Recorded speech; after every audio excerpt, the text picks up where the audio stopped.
Hello everyone, welcome. My name is Sam Bass. I'm with the Market Intelligence team here at Open Minds, and today, as part of our weekly Executive Web Forum series, we have Ross Robinson, who's the Executive Director of the Hill Country Mental Health and Developmental Disability Centers, and he's here to talk about how to build a crisis response plan, and we'll be going over the Hill Country case study. Mr. Robinson brings over 40 years of experience in the behavioral health field with expertise in strategic planning and organizational development. Mr. Robinson has served in the health and human service fields of adult and children with mental health, intellectual and developmental disabilities, substance use disorders, and juvenile corrections. We have a couple brief housekeeping reminders before we get started today. First is that while you are muted during today's briefing, we are open to any and all questions that you may have. Please feel free to submit those on the right-hand side of your screen. There should be a little chat box, and Ross will have time at the end to get to them. And secondly, the slides and recording from today's briefing will be available tomorrow on the Open Minds website. And without further ado, Mr. Ross Robinson. Well, good morning and good afternoon, everyone, and thank you for joining us today, and it's a privilege to be with you. As Sam said, my name is Ross Robinson, and I serve as Executive Director for Hill Country Mental Health and Developmental Disability Centers. And we provide services, and we'll talk about that today, over a 22,000 square mile area. And today what we want to talk about is a crisis response plan that we developed and implemented in response to the COVID-19 pandemic. One of the things that I would like everybody to know from the outset is that the model that we're presenting is inherently designed to be scalable. So it can be implemented if you're an extremely small organization. It can be implemented if you're a large organization. But today we're going to have the following objectives. We want to, first off, just provide a basic introduction and understanding of our organization, to provide the background and framework of the challenges that we faced when the pandemic first presented itself. We want to introduce you to FEMA's National Incident Management and Incident Command System. This is the model that we implemented in our response to the pandemic. We want you to know how we use that command system, and particularly the flexibilities that are built into the system in our response to the pandemic. And also through the lessons learned, we would like folks to understand how to form and initiate the incident command system, how to remain flexible throughout the processes, and particularly how important it is to respond to changes in circumstances so that we can meet the needs of the organization and the stakeholders. But first, let me introduce you to our organization. As you can see in the shaded area, we cover a large amount of central and western Texas, all the way from the Austin, San Antonio metroplex areas. And we don't particularly cover those two urban areas, but we cover north and west of them. We provide mental health, intellectual development disabilities, co-occurring services, and single diagnosis substance abuse services. We serve 19 counties, and we're one of 39 similar organizations that provide services across all 254 counties in Texas. We're probably the second largest in terms of geographical area in Texas, and our catchment area, as you can see, is larger than the combined states of New Jersey, New Hampshire, Rhode Island, and Delaware. The total population we serve is about 750,000, and this includes 3 of the top fastest growing counties in the United States in terms of percent population growth. And these are the counties that are adjacent to San Antonio and Austin. The other challenge that we face is that across the expanse of our area, we serve rural and frontier counties.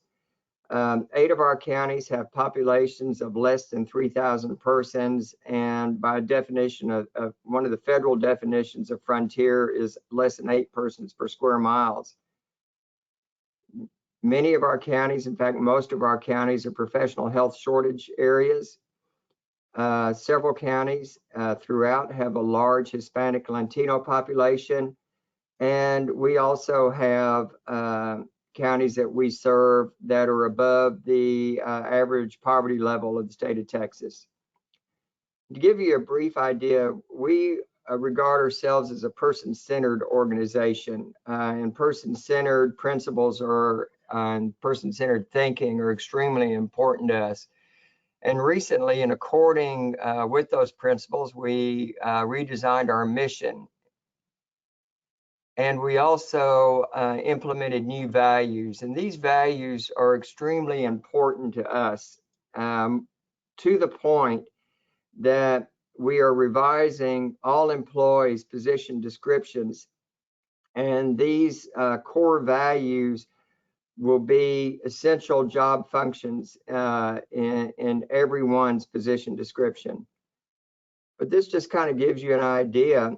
If you were to visit our catchment area, all of these photographs are from areas that we serve. So it's a very beautiful area of Texas, but it's also a very expansive area of Texas. In fact, if you can see my cursor, this is what you would be seeing if you were traveling to Del Rio, Texas on the US-Mexico border.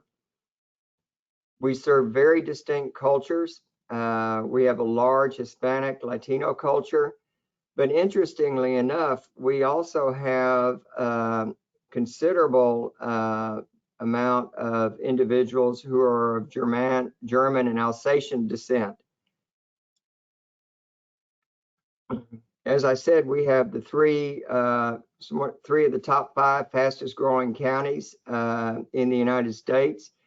But then you can also see that one of our cultures is very much a Western frontier type of culture. And this is actually seen from a ranch that is very close to where our headquarters is located. And with our culture, Texans have a very distinct way of viewing the world. These are actual signs that are posted in some of the communities we serve.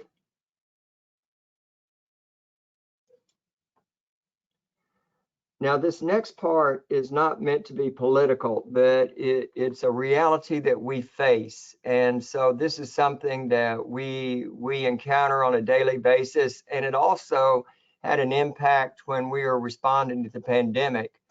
But for us, and again, with no intent to be political at all, where we are is really the epicenter of the border crisis. When you look at that first bullet, this is a very real factor for us. In fact, after I prepared this slide just 2 weekends ago, one of the counties that I've cited there actually had 4 high-speed pursuits occurring simultaneously in pursuit of human and drug traffickers. Just in our own county last Thursday, along the rural back roads of our county, we had a 110-mile-an-hour chase that fortunately ended without any injury. Cartel activity is extremely prevalent in our catchment area. We actually have some areas that we serve in which our crisis workers are advised not to travel at night because it's not safe to do so. We and our peers also face competition from the federal government because in an effort to staff their residential centers for refugees and immigrants, they're hiring trauma-informed staff at much higher rates than we can pay them. Now, among our strengths, and this really helped us with the pandemic, is we have a very solid history in responding to natural and man-made disasters. These are actual scenes taken from our catchment area. The first is the scene of a tragic flood in central Texas with multiple fatalities. We responded immediately in the aftermath of that flood and embedded with FEMA to provide trauma response services to the victims. When Hurricane Harvey hit Houston, which is about 3.5 hours east of us, we provided teams to Harris County, which essentially is Houston, to assist with trauma response in the refugee centers. And unfortunately, we have had several mass casualty shooting incidents in Texas. In the 2017 Sutherland Springs, this was actually in the catchment area of our immediate neighbor to the east. And their staff were providing the initial trauma response, but they themselves were so traumatized by the event that we actually sent teams in to provide trauma services and interventions to their personnel. Also in response to the Santa Fe shootings that were in the Houston area in 2018, the state requested our organization to provide the disaster coordination and to establish an ongoing on-site resiliency center for Santa Fe. And then again, we also have considerable experience responding to natural disasters.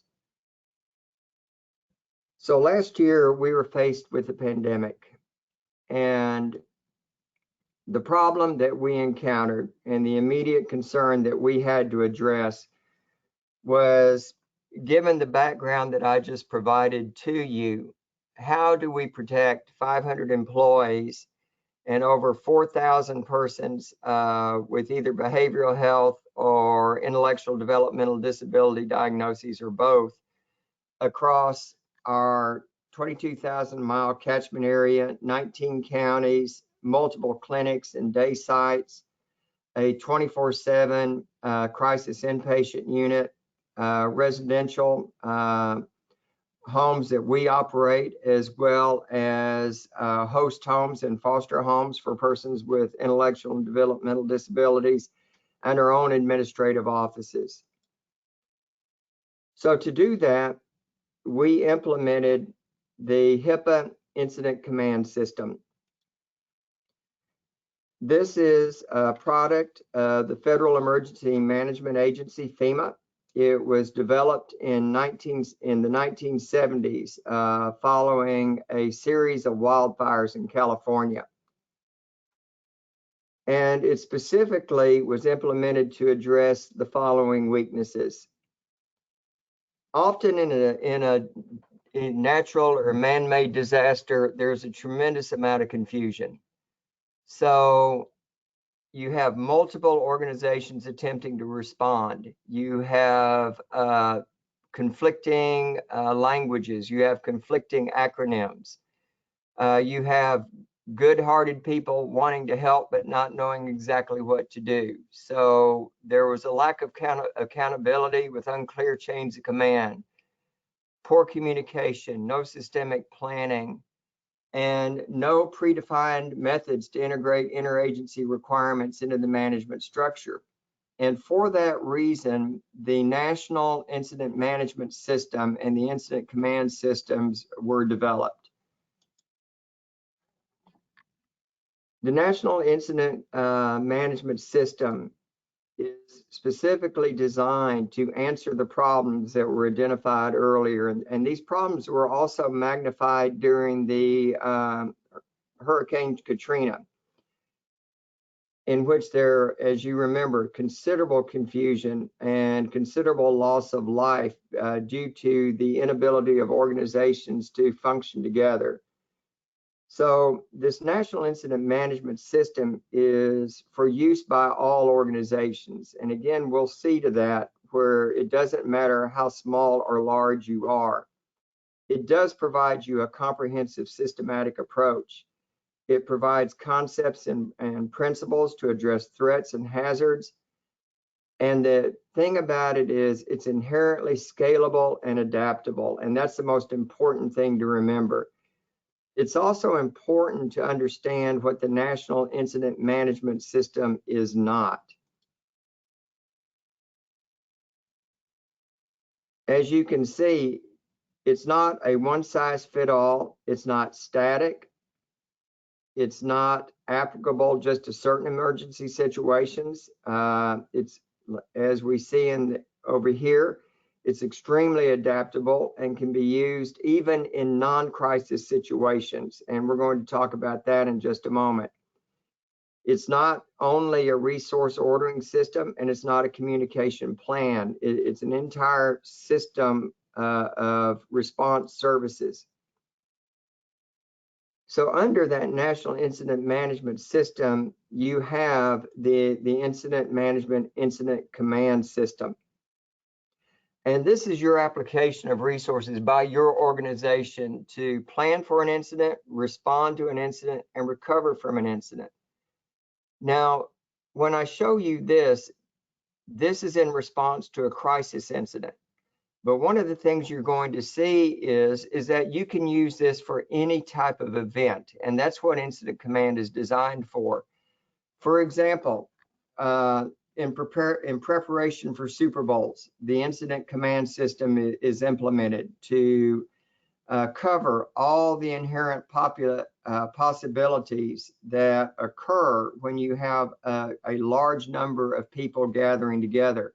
It also could be used and is used for political conventions.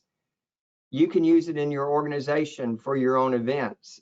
We actually plan to utilize the Incident Command system just for our own company picnic, because it does provide a system of organization and a structure by which you can accomplish events and tasks. So it's not just present for crises.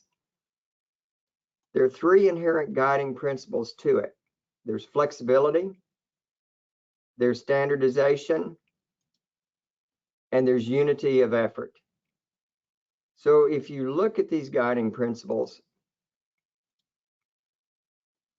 the flexibility, once again, it's scalable and you can use it for any type of event. It doesn't have to be a negative event or a crisis. It provides you a standard way of conducting business so that you may either plan and organize or that you can respond. And it enables you to have unity of effort. And for us, this was extremely important as we had to provide unity of effort across 19 different counties and actually distinct cultures and distinct programs. So it has your standardized approach. It has your common structure once again, and I come back to these points because they're so important. There are going to be some recommendations that I will make to all of you that will help you plan and prepare for the future. And these are free for anybody to participate in online and to become certified in. And one of the initial ones is the IS 0700 introduction program to this. I highly recommend this to you. In any incident command system, you're going to have 5 functional areas. You're going to have command. You'll have an operational structure. You'll have a system for planning. You'll have logistics coordination. And you'll also have a finance and administration component. And here's what you'll see: a typical incident command makeup. We'll talk in depth about the role of the incident commander. And his overall purpose is to design all planning and coordination response for any event that you would like to hold, or any response that you're engaging with to respond to a local situation. You'll have your operations component, these are the folks that are going to actually perform the tactical activities and achieve the objectives that have been identified by the commander and the team. You'll have a planning component. Your logistics will provide services and support to your incident.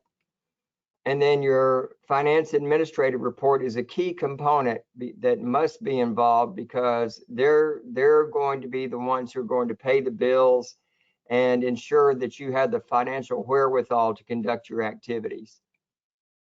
If you look at FEMA's traditional incident command framework, what you will notice is that it is a modular design. Now, this design is, for a unified command in which there are multiple agencies responding to an incident, or say in the case of a Super Bowl or a large local community event. For example, in San Antonio, you have an annual fiesta. Incident command is utilized to plan for that. You can have a unified command that has multiple organizations serving in the command structure. Or, as in our case, you can have a singular command and just an incident command with an incident commander. And that's what we did. We had a single command system. In this system, you can have command staff. And this, again, is scalable. You can have as few or as many as you need. For example, the three primary could be a public information officer who interfaces with the public or media or other agencies regarding incident-related information. You have a safety officer. Now, if you think about the recent incident that we had in Florida with the tragic collapse of the condominium, I can assure you that there is an incident command system in place at this moment to respond to that incident. And for example, this is where your safety officer comes into play, because this individual is overseeing safety of all participants. And if you think about the individuals and the groups that are having to go either do recovery or rescue efforts, one of the first priorities is making sure they stay safe. When it came to our organization and the pandemic, one of our first priorities is that we had to keep our personnel safe so that we could safely serve our individuals who come to us to have their needs met. And a good example would be we had individuals who were being served in their family homes or in contracted foster homes or host homes. We had to ensure that our personnel were safe going into that home. So we had to make sure that our personnel had the equipment and the supplies they needed in order to interact with individuals, particularly during the height of the pandemic when we had the various surges. You also can have a liaison officer. And if you're in a situation where you're working a scene in which there are multiple organizations responding, for example, in our case, when we're responding to the hurricane or when we're responding to a mass casualty human-caused event, there are liaison officers who make sure that there are points of contacts between all governmental agencies, all non-governmental organizations, and private sector. So even now in Florida, there is going to be a liaison officer who is linking all the various organizations. You also can add to this, for example, if you need an attorney on this for legal advice, if you need other areas of technical expertise, you can add to this. You also don't have to have all of these. And the one thing to remember is, your incident commander, if it's a very small event you're planning for, or a very small situation that you're responding to, one person can perform these functions. So you can scale it up or you can scale it down. Here you have your operations, your planning, your logistics, and your finance. And under these, then you can scale on a modular system to bring in the different resources and personnel you need. An example of how this becomes effective is that back in 2012, 2013, we had a horrendous series of wildfires in an area of our state.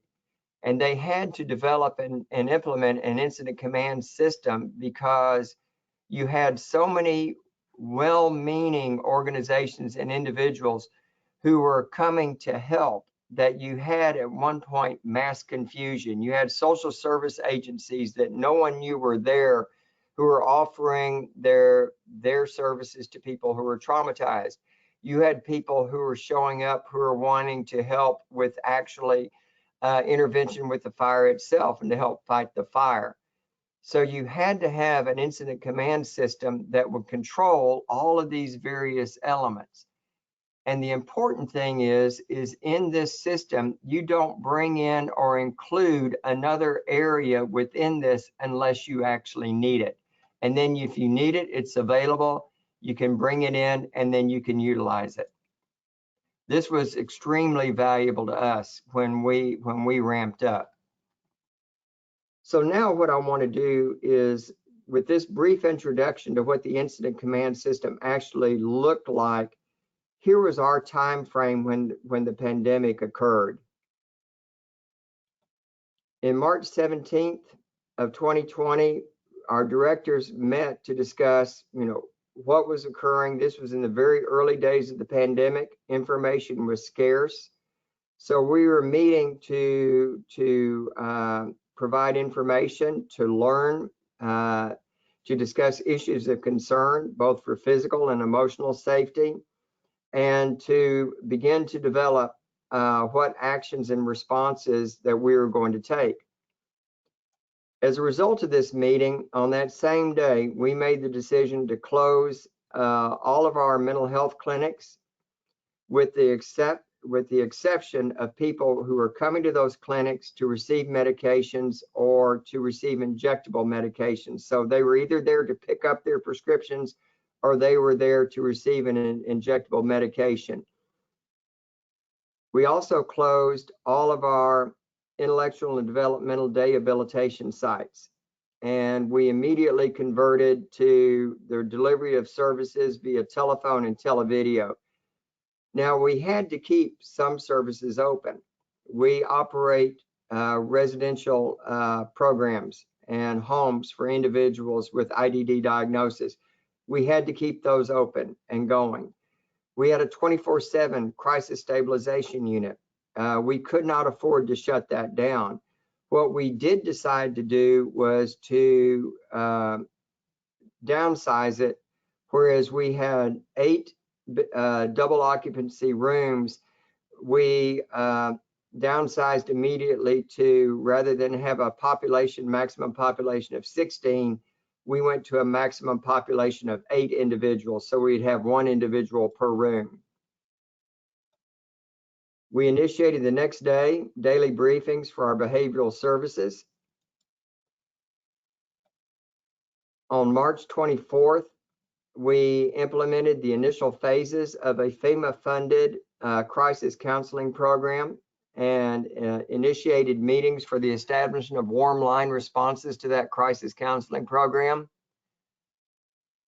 And this is really the most significant date, because on April 7th, I called a team meeting to discuss how we were going to secure, distribute, and track personal protective equipment across all of our 19 counties and the areas we serve.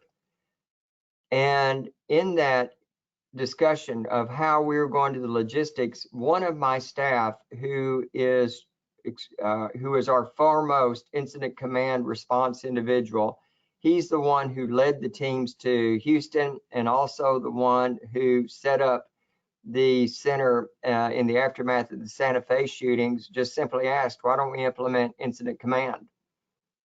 And that was for us the aha moment. And at that point, the decision was made that we would implement and establish the incident command system.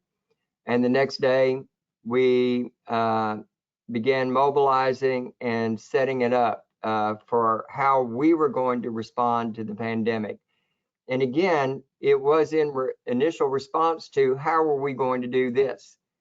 But what it then morphed into, and you'll be able to see, is we were able to then blend in our other areas of concern, which were staffing and individual safety, our crisis counseling program, and our program for seeing to the well-being, and particularly the emotional well-being of our own personnel. Our headquarters was established on the 9th, and on the 13th, we initiated daily incident command briefings, and those functions continued for over 14 months before we began scaling them back with daily briefings Monday through Friday for our incident command system. For us, we developed the following mission. And this was to respond to the COVID-19 pandemic in an organized and systemic manner, coordinate our logistics, as well as our responses to situations that arise resulting from the virus. When you establish an incident command system, it is vital that you immediately establish operational deliverables. And the key to incident command is measurable goals and objectives. And we'll give you examples of those. What you see here are our immediate strategic deliverables that we establish. This is from the daily briefing. And in a moment, you'll see our chain of command. This individual was our incident commander. He was our person who is the foremost expert in the incident command system. And you can see that immediately as the commander, he established the following priorities, with himself being the responsible party and with dates for accomplishment and what our challenges. And this is what we would have on a daily basis, is a status report on where we were with our deliverables. As you can see, we initially set up a safety officer and how were we going to respond to the safety needs of our personnel. Our model, again, it's flexible. We can use the FEMA model, we could morph that and develop our model. So you can see in our model, we had our incident commander, we have financial support, we developed administrative support for him, and then ultimately we developed 4 primary teams: sanitization and response team, our crisis counseling program, our personal protective equipment, and this is our medical response team.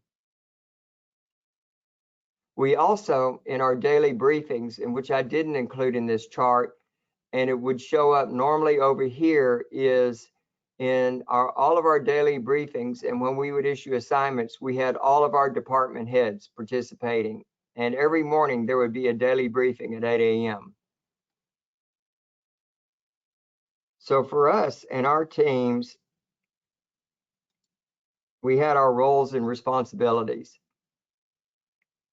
These are the traditional responder functions of the incident commander. Now, the thing to know about this is if you have no other position, there's only one position in any incident command system that is required, and that's the commander. And the commander is responsible for all operations and functions until such time as the commander designates another individual or another team and officially assigns functions to that individual or to that group. But the incident commander serves as your point of contact. He establishes your headquarters. As you saw in the previous slide, establishes your immediate priorities along with objectives and strategies. And then here's where the scalability comes in. You can either scale this up, or as you need to, you can scale it down. And we found that this fluidity was very helpful to us as we were approaching the incident, as we were learning from it. These were the teams that we ultimately established and ended up with from about midpoint, or I'd say about midsummer, as we developed through the height of the pandemic and until our scale down about a month ago. Initial team was established, which was the reason why we came together in the first place, was to acquire and distribute and track all of our personal protective equipment, so all PPE. As the pandemic progressed, because we are so large, through our incident command system, we established 3 central collection and distribution sites. And this covered all of our 19 counties.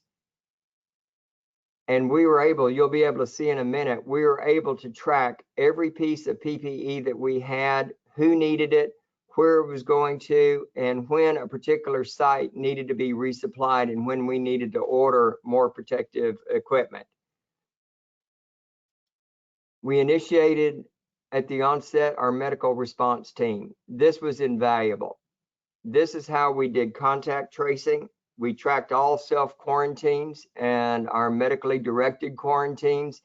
For example, at the onset of the pandemic, we had 2 staff who were just returning home from travel to China and Brazil.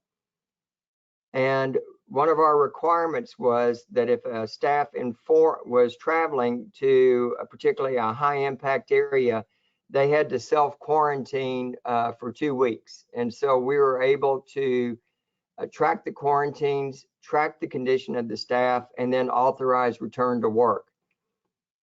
We tracked and monitored all potential positive exposures and were able to implement contact tracing to determine if anyone else in our work environment was impacted, and also the potential point of origin for how that staff member became exposed.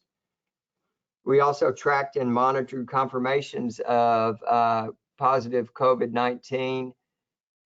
And this enabled then for us to, on a daily basis, track how that staff member was doing and what their needs were and their family needs. This was invaluable, and I'll give you an example. We had a staff member, single staff member, whose mother was living at home with her, and mother was receiving hospice from a home care person. This individual learned that the home health care provider tested positive and with asymptomatic COVID, and no longer could come to the home to care for a mother. So the staff member may have been exposed to the provider as well as the mom.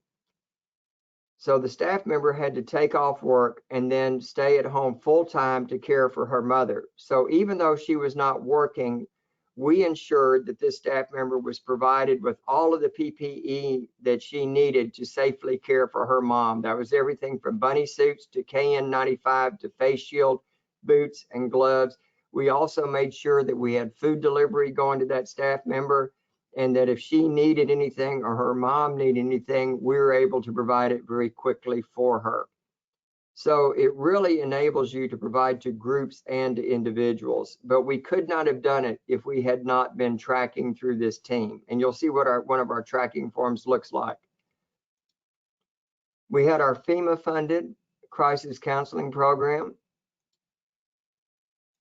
and they had the following deliverables at the onset of the pandemic, and these were their initial deliverables as they set up. So 1, that we could provide the services, and 2, so that we could maintain grant compliance. We also initially established a self-care and compassion team. And this team was designed to see to the needs of our staff members.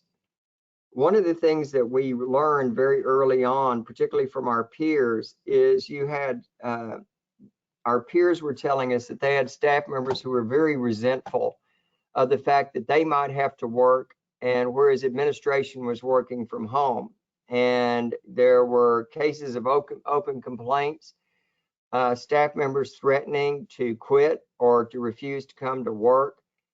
And so, learning from our peers, we immediately developed this team, and we also developed an ongoing communication system with all of our personnel, in which we provided information regarding the pandemic. We provided morale building activities. I would provide a twice a week update to all staff with all of the latest statistics and everything that we were doing for their safety. But we also utilized to emphasize their importance as first level responders to the healthcare needs of the people that they served. And we would continually emphasize to them that they were every bit as important as people working in the hospitals and the ERs, and that first and foremost, we were dedicated to their safety. So this ongoing communication system was extremely helpful. Later in the pandemic, we learned about midsummer that we needed sanitation and outbreak response. So if we had a program site where we had an outbreak, this team would respond and we would immediately shut the area down and have it completely sanitized overnight so that we could open it back up again the next day. You will see how our reports first developed in sophistication. These were our initial reports, and these were the number of cases early on in the pandemic across the 19 counties that we serve, along with the number of deaths. We track this on a daily basis. The early example of a report so that we would know all the statistics and the data for our staff in real time, as well as for the individuals that we had in services. And you'll be able to see we developed in our own sophistication as the pandemic progressed and as we learned from our own experiences. But we actually didn't provide communication from a single point of contact, but through 3 different areas of communication with all of our personnel, but all of these were coordinated.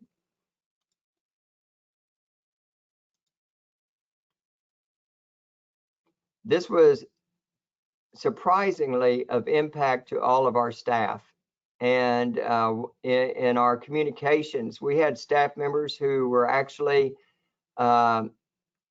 in protest in Austin and San Antonio and were maced and or hit with rubber bullets. On the other hand, we had staff members whose significant others were first responders on the other sides of the barricade or were law enforcement on the other side of the barricade. So we actually had to implement video conferences for all staff in which they agreed to attend and process together and learn to understand from one another. So actually, that turned out to be quite a positive outcome for our personnel, as they could learn and hear from each other on their various perspectives related to the protest.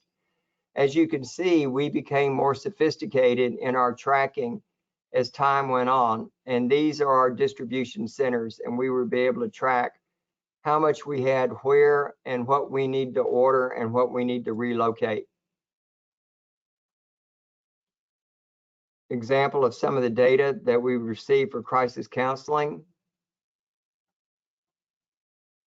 We always maintained our deliverables, because one of the things, again, for incident command is clear and measurable objectives.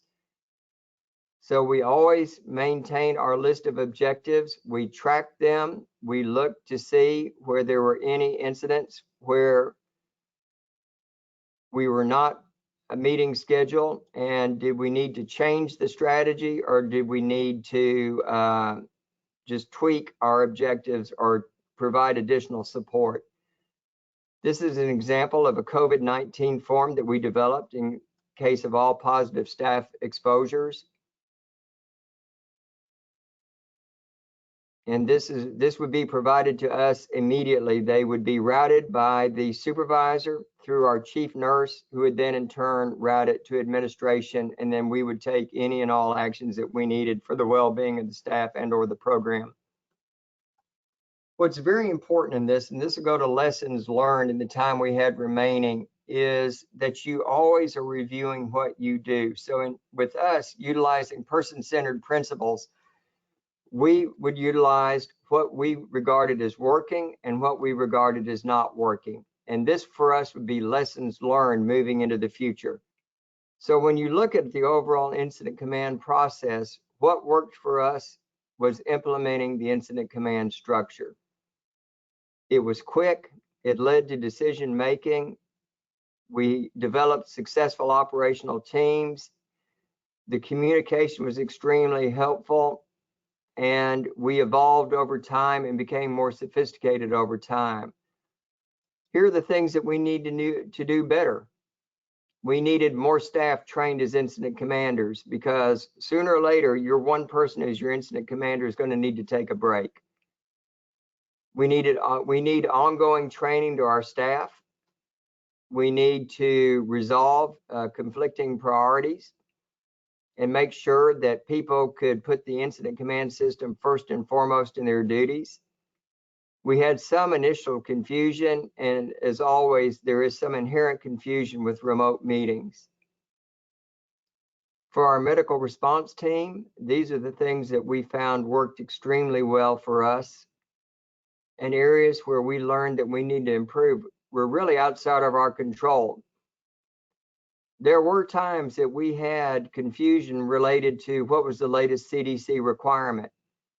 And then being in Texas, we often had clashes between our state government and what the feds were recommending, and also what our state would allow us to do and not do, which sometimes would conflict with what the feds would be recommending.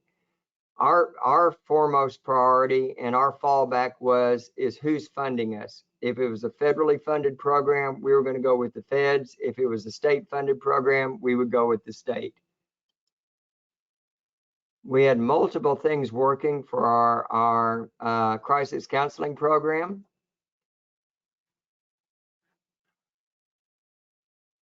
It really helped us to have accounting staff embedded into our teams, because they could track our grant deliverables and our cost associated with the grant. And since they were part of this team, then that helped them with the FEMA reporting requirements. As always, you will have to struggle with things outside of your control, such as governmental delays. Sometimes our ability to outreach was limited by local or state shutdowns. And with it being a federal grant program, sometimes we struggled to integrate them into the other activities of our organization. For PPE, for which our program was originally established, it really helped us to have a clear process of ordering and reordering and tracking where all of our supplies were and where they're going. And we continue to track that to this day. In the initial confusion over PPE, we had some logistics issues. We also had to change logistic leads in mid-course, simply because of the fact that other job duties took priority for our initial logistics commander, and so we had to change commanders for that, or directors for that. We're now in the process of winding down. We have now gone to once-a-week report and once-a-week meetings, and our good news today is that for the first time in over 14 months, we have no confirmed cases and no one on quarantine, either in our staff or in the individuals we serve. We got that report from our incident commander today. Recommendations moving forward: be prepared. Again, particularly, you never know when you may have a natural or a human-produced incident or disaster. One of the best ways that you can prepare is use it for your own events. Use it for things that are not crises, so your staff can get used to the process, get used to how the command structure works, get used to the communications, and then you can be prepared when things do go wrong. If you go to the FEMA website and you enter Incident Command System, it will immediately bring these courses up. They are online courses, they are free. All of our senior managers are required to take these first two courses so that they will be familiar with the system. I also highly recommend that you have designated key personnel that you will have as incident commanders, and that they're trained in these systems. The thing to remember about an incident commander is they do not have to be a senior leader. In our case, our incident commander was our director of special projects, but he was the leader because he possessed the expertise. He knew the incident command system inside and out. He was trained in all of these systems, and he was the natural person to take this over and establish it with the full support of the chief operating officer and myself. So with that, folks, I want to thank you for your time. I really appreciate you being here today. You're always welcome to contact me through Open Minds. And if there's anything that we can do to assist you with this process, again, it doesn't matter how small or large you are, you can do this. You can do it with one person, you can do it with several people, and I can promise you that it does work. So thank you for your time today. And we'll be available for any questions if you have them.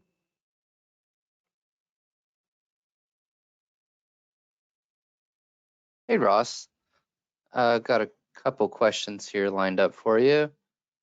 So if you're a small organization and you don't have any crisis response plan in place right now, where do you think is the easiest place to start, and who would you recommend be the first one to kind of head the charge in terms of Yeah, selling that's a the idea great one. internally? Yeah. We go back to our slide on recommendations. A small organization can do this and a large organization can do it. But first, you want to have your leaders of the organization trained in these two programs. They take maybe an hour and a half to 2 hours each. They're free of charge. And then even for a small organization, identify a couple of key personnel and have them trained in these two. The other thing, again, that I can recommend is, even if you have a small event, utilize this system to plan that event. Like I said, one of the things we learned is we need more people in our own organization trained in the system. So we're going to implement it for our company picnic that's going to occur in October, and planning for our company picnic. So it doesn't matter the size that you are. It is scalable, it's flexible, and it's doable. Great. And here's another question we have coming in. How do you think that the stability that the incident command offers affected things like staff morale, trust and leadership, and organizational stability? I know you kind of touched on this a little bit, but That's a wonderful question. The feedback that we got from staff was amazing. One of the things that struck me and really surprised me was there were a couple of occasions when I missed the biweekly report to all staff. And in one occasion, yeah, I actually took some time off and I didn't issue a report for a week. And we even had our psychiatrist asking the medical director where my reports were. And so we found that the ongoing updates to the staff kept their morale up. One of the things that we learned last summer was, in my initial reports, our Department of State Health Services issued a daily report, and one of them was total number of positive cases or total number of confirmed cases in Texas. I learned in the midsummer to quit using that and switch to the number of active cases, because your confirmed cases also confirmed everybody who had been tested positive since the onset of the pandemic, and that would run in the hundreds of thousands.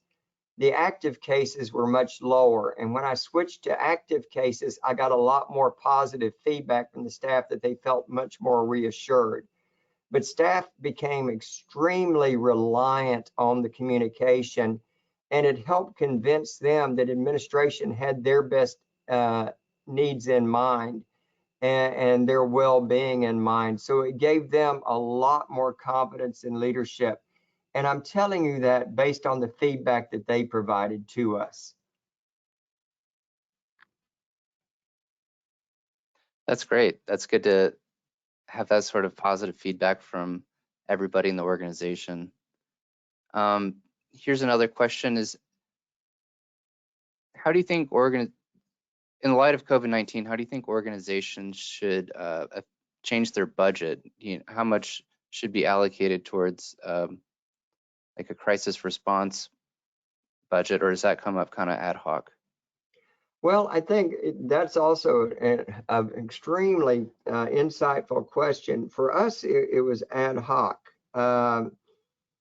You know, of course, you would not think to budget for PPE, and we have spent several $100,000 in PPE. Fortunately, much of that is being reimbursed through the federal stimulus programs. We really don't have a position budgeted for it. These come into the format of other duties as assigned, because it really is a natural product of job functions. That incident command, in having people trained. Now, one of the things that we have done is provided incentive payments to some of our key leaders in this, simply because to reinforce their efforts in it. But we don't have a specific set aside budget for a crisis response, and we really don't intend to.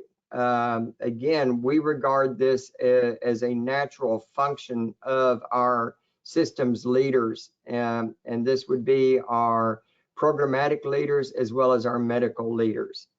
And so I would have it designed into your job function and into your salary base.